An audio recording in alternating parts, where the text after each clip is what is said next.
Assalamualaikum warahmatullahi wabarakatuh. Perkenalkan, nama saya Nur Laila dengan NPM 201063105525 dari Prodi Pendidikan Matematika Fakultas FKIP Unsika. Di sini, video ini dibuat untuk memenuhi tugas UTS mata kuliah Matematika Kombinatorik dengan dosen pengampu yaitu Bapak Dr. Muhammad Ridwan Yudanegara MPD dengan materi yang saya ambil yaitu mengenai kaidah dasar menghitung.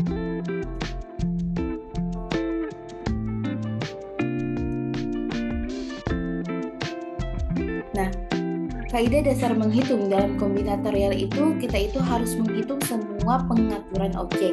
Nah, dalam kombinatorial ini ada dua kaidah penghitungan yaitu kaidah perkalian dan kaidah penjumlahan. Apa saja sih maksudnya itu kaidah perkalian dan kaidah penjumlahan? Yaitu sebagai berikut.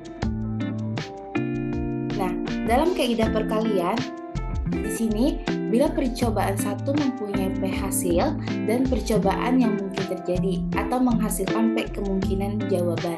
Nah, pada percobaan kedua juga mempunyai Q hasil, percobaan yang mungkin terjadi atau menghasilkan Q kemungkinan jawaban.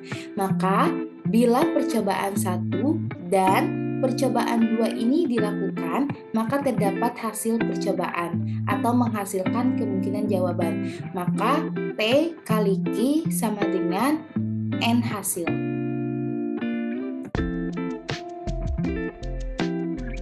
Nah, lalu kaidah penjumlahan pengertiannya yaitu bila percobaan satu mempunyai P hasil percobaan yang mungkin terjadi atau menghasilkan P kemungkinan jawaban.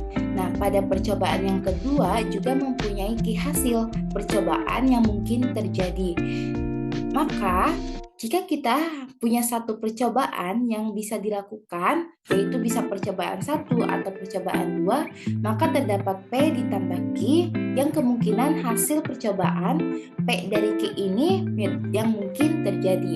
Nah, di sini perhatikan ada kata dan atau pada kaidah perkalian, yaitu memiliki percobaan bila percobaan satu dan percobaan dua ini dilakukan. Maka kalau misalnya pada soal ditemukan kata dan, maka kita langsung saja menggunakan kaidah perkalian. Tapi kalau misalnya pada soal ditemukan kata atau, maka kita bisa menggunakan kaidah penjumlahan. Nah, langsung saja kita ke contoh soal. Nah, sebuah restoran menyediakan 5 jenis makanan. Misalnya ada nasi goreng, roti, soto ayam, terus sate, dan sop. Nah, serta 3 jenis minuman.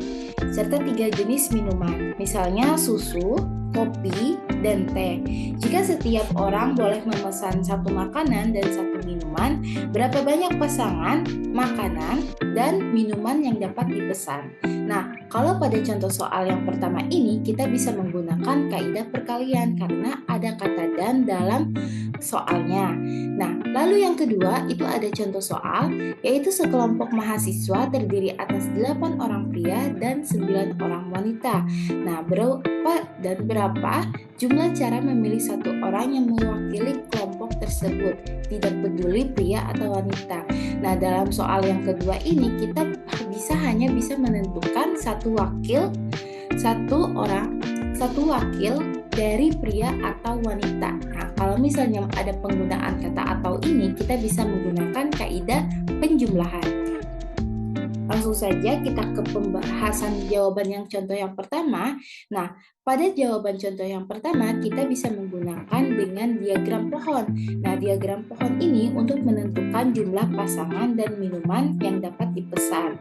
Nah, berdasarkan pada diagram pohon di samping ini, kita menumerasikan semua kemungkinan pasangan, makanan, dan minuman yang dapat dipesan. Nah, misalnya nasi goreng. Nasi goreng ini bisa dipesan dengan susu atau kopi maupun teh. Sedangkan roti juga sama, bisa dipesan dengan susu, roti dengan kopi, dan roti dengan teh. Lalu soto ayam ini juga bisa dipesan dengan soto ayam dengan susu, soto ayam dengan kopi, dan soto ayam dengan teh. Nah, lalu sate ini bisa pesan dengan sate dengan susu, atau sate dengan kopi, atau sate dengan teh. Nah, atau kita bisa memesan sop dengan susu, atau sop dengan kopi, maupun sop dengan teh.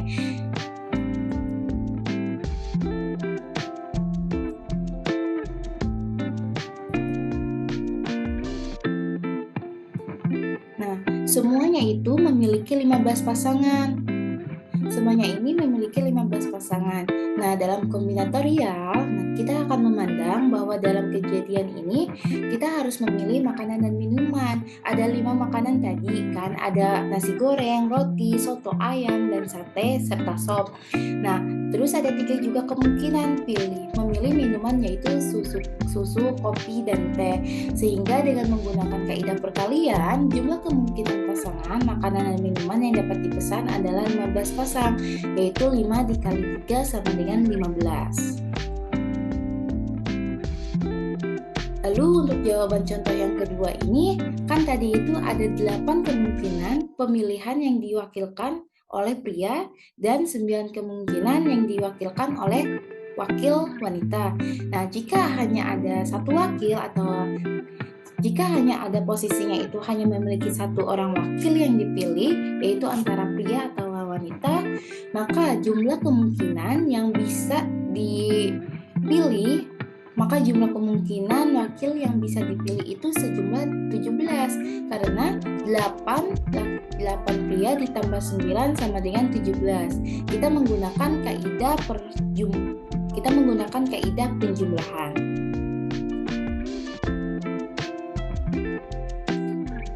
Itu saja pembahasan materi yang bisa saya sampaikan. Mohon maaf bila ada kekeliruan dalam pembahasan materi maupun ada kesalahan dalam materi saya. Saya akhiri. Wassalamualaikum warahmatullahi wabarakatuh.